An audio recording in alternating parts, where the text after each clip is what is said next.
fossil fuels. You know the drill. They are the main drivers of the global economy. In the most fundamental way possible, hydrocarbons and their use has undoubtedly improved human welfare enormously. And at the same time, they're the primary cause of global warming that's dangerously altering the Earth's climate. The expansion and development of new oil reserves is inconsistent with a safe climate in the future. The tension between economic and environmental priorities couldn't be clearer than in the fight for and against pipelines. Biden's decision to revoke a permit for Keystone XL will certainly be a topic of discussion. It marks the end of a saga spanning more than 12 years over the pipeline meant to carry Canadian crude to the United States. Pipelines have come to symbolize this battle in society between oil and gas development and a switch to controlling climate change towards developing other alternative renewable sources of energy. Pipeline industry is kind of a barometer of where things are going. It's gone from alive to dead to alive to dead again. It seems likely that the days of these $5 billion plus 1,000-mile-long projects are over. This is the story of the multi-billion-dollar business built on the back of fossil fuels, and how it too may go the way of the dinosaurs.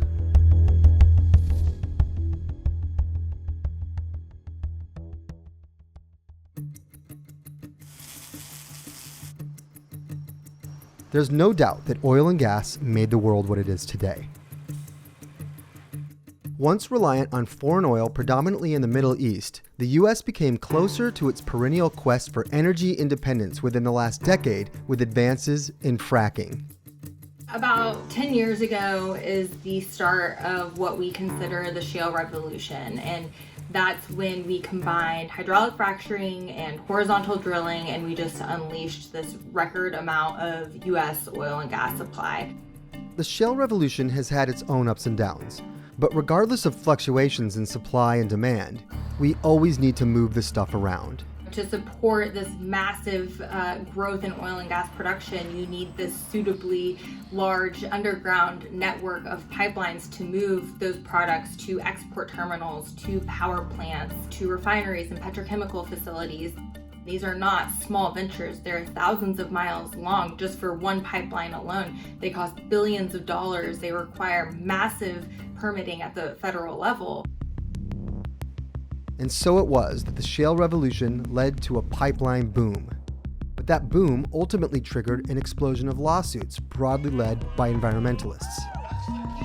No project embodies the Herculean nature and divisiveness of this business better than the Keystone XL Pipeline.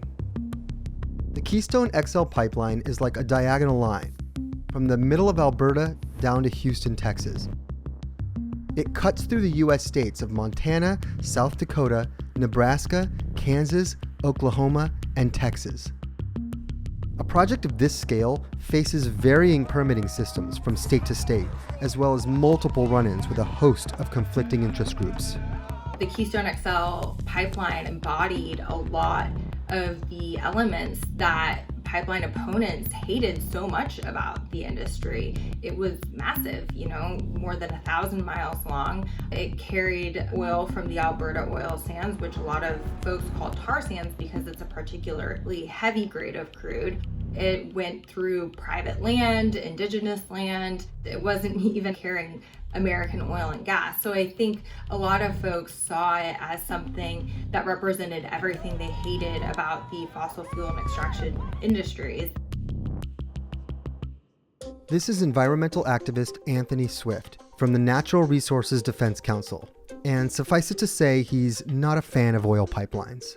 Keystone XL was a 830,000 barrel a day tar sands pipeline that would have expanded the dirtiest source of oil in the world for decades to come, a scenario that would have been inconsistent with a safe climate. And in addition to that, it would have had devastating impacts to indigenous communities in Alberta and communities along the route who rely on water sources threatened by the pipeline. Proposed in 2005, the $5.2 billion project pressed forward with relative ease and with the cooperation of the U.S. government under the Bush administration.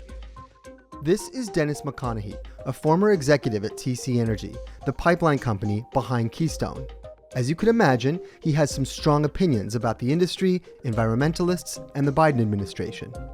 The regulatory process under the Bush administration for base Keystone went very easily. It was all done within almost 2 years. The United States needed heavy oil, we had it to sell, and we were the pipeline conduit that was going to create this system that would create the greatest transportation economy for Canadian oil sands producers. So rather than sending it out on trains, trucks, this high volume direct link was going to give us the greatest transportation economy. This project became resisted by what I'll say basically the North American environmental movement.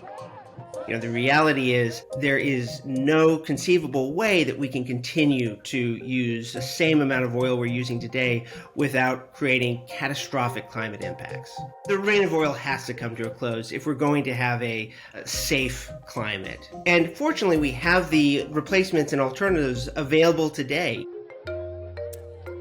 Environmental groups did win some victories under the Obama administration, especially when it came to the pipeline battlefront. In 2014, Obama vetoed a bill in favor of moving the pipeline forward. Then the following year, after 6 years of consideration, he decided to reject the project's permit outright. Because Keystone XL was going to cross the Canadian-US border, it needed special approval from the State Department, which is not something that pipelines that just go from one state to another require here in the US. That gives the White House more power than it would normally to either approve or kill a pipeline project. The State Department has decided that the Keystone XL Pipeline would not serve the national interests of the United States. Let me just say that life has a way of surprising us. What a great honor to be able to introduce for the first time ever anywhere the 45th President of the United States of America, Donald J. Trump.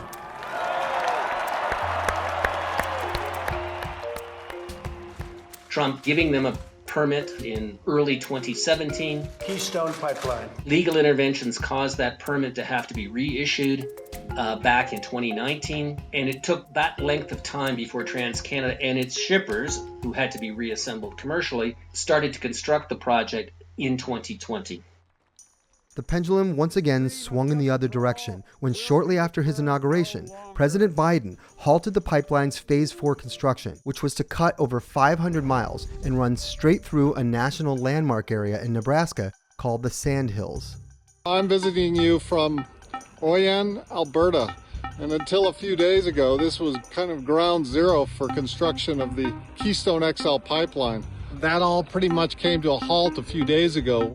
This was something that was enormously controversial. It had this kind of outsized impact on the way we talk about our energy and climate in the US. It was something that he promised to do, and he did it. I think it was seen as kind of an easy way for Biden to quickly deliver on some of his environmental promises, because at the end of the day, this was a pipeline that was not yet built. It is a lot harder to go after something that has 200 miles of steel already in the ground. Biden's cancellation of the Keystone XL project was, an absolutely necessary decision. It upheld the decision that President Obama made in 2016 after a thorough review, and it just shows that he's serious about transitioning the U.S. to clean energy and really taking a leadership stance on climate change globally. But focusing their energy on the pipelines is often seen by people in the industry as misdirected activism. This doesn't stop oil sands production. It doesn't stop Canadians trying to find other ways of getting that oil into the United States, but it does reduce the economic value of having lost the most efficient option that you could have resorted. When we think about the impact that the Keystone XL pipeline would have had on the oil market, I think is when we start to see even opinions in the energy industry divided. There are signs that there is a shortage of so-called takeaway capacity out of Alberta. However, on the other side, it's not clear that we needed, a pipeline that could shuttle 800,000 barrels a day plus out of Canada. So I think the impact and the fallout from this decision is going to remain to be seen. A major point that pro-pipeline advocates emphasize is, of course, jobs. And while it's true that killing a pipeline does result in a loss of some work, that might be a rather myopic definition of jobs. As far as jobs, the industry has said that it would have employed over 10,000 direct jobs. Obviously, that would have a pretty big impact on certain communities and in certain circles where there are a lot of industrial workers. I think it's important to remember that these were not permanent positions. These were mostly construction jobs and pipeline development jobs on the ground. It's a little bit of a more complicated picture than I think the industry has made it sound. There really are several different economic interests who were impacted by this. So there are the people like TransCanada Energy and their other partners in the pipeline, notably the Alberta government, the province of Alberta. They stand to lose somewhere, my guess would be on the order of $4 billion. All of that is kind of like the sunk cost of just trying to do the project. States that lose some of the economic benefits that derive from the project, such as property tax payments that literally would rank in the billions for states like Montana, South Dakota, Nebraska. Those states would also have benefited from the construction activity that would have occurred in their states that's lost. Tradesmen that had jobs working on this pipeline that don't exist anymore. The American refining interests, who were seeing value in running Canadian crude from a security point of view or from the fact that it just would work better than other sources, whether those were from Venezuela or Mexico. President Biden's American Jobs Plan has earmarked $174 billion to win the EV market, and another $34 billion for solar, wind, and other alternative energy solutions. If this becomes a reality, the laws of supply and demand may drastically shift away from fossil fuels forever.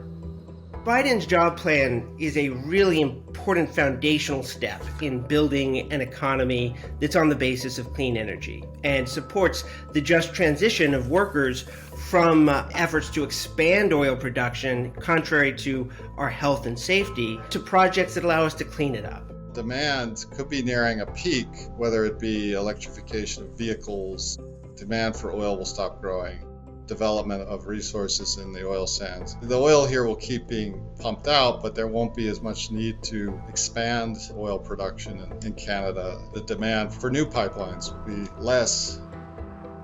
Ultimately, with the complexity of getting these pipelines built and the political maelstroms around them, the pipeline boom may very well turn into a bust. Fossil fuels are a controversial topic today in the U.S. If you are building a pipeline that shuttles them from one place to another, and you're doing that by claiming eminent domain so that you can take someone else's property, you better be pretty sure that you can do it without getting sued, and that if you are sued, you're successful, because every month that goes by where that project is delayed or there is some other legal development that arises, that's adding cost to your project, and that is the absolute opposite of what these investors want to see. It's just been dramatic how quickly these new projects had to basically stop in the face of all of this environmental opposition. You see companies like Williams who tried to build not one but two gas pipelines in the Northeast and got shut down by the state of New York both times. Energy Transfer with the Dakota Access Pipeline, the Rover Gas Pipeline, both of those encountered tremendous opposition from environmental groups, but even from regulators themselves. Even in Texas, which we never would have expected to see very much opposition here. Kinder Morgan had trouble getting a natural gas pipeline built recently. So I think it's just becoming clear that this is not an industry that's going to be able to just grow and grow and grow like it used to be. There's still people who think that Keystone XL will be revived, maybe with a new administration. It's a bit uncertain how much need there is for the pipeline. Will there be even the impetus to drive ahead? It's a pretty clear win for the environmental movement. This is something that they have sought to kill for over a decade now. The American environmental movement won because it attached itself to the Democratic candidate.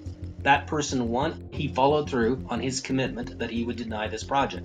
Biden's policy goals are set by an international community that is aligned at maintaining a safe climate. And that means that projects like Keystone XL are simply inconsistent with that goal. The environmental community is aligned with the Biden administration's goal of maintaining a safe climate, and that was what the president was elected to achieve by the American people. When we look at the pipeline industry as a whole, I think it's a little bit more nuanced. For some companies, Keystone XL being dead actually might save them from some more sweeping environmental regulations that would have impacted their own projects. At the end of the day, I think the fate of the pipeline industry was sealed before Keystone XL. We're probably going to be consuming fewer and fewer barrels of oil, less and less natural gas as we progress through the century. I just don't think anybody, be it investors, green groups, landowners, they want to see another $7-10 billion pipeline. And I think what that means is that for the US, we're done building these mega pipeline projects.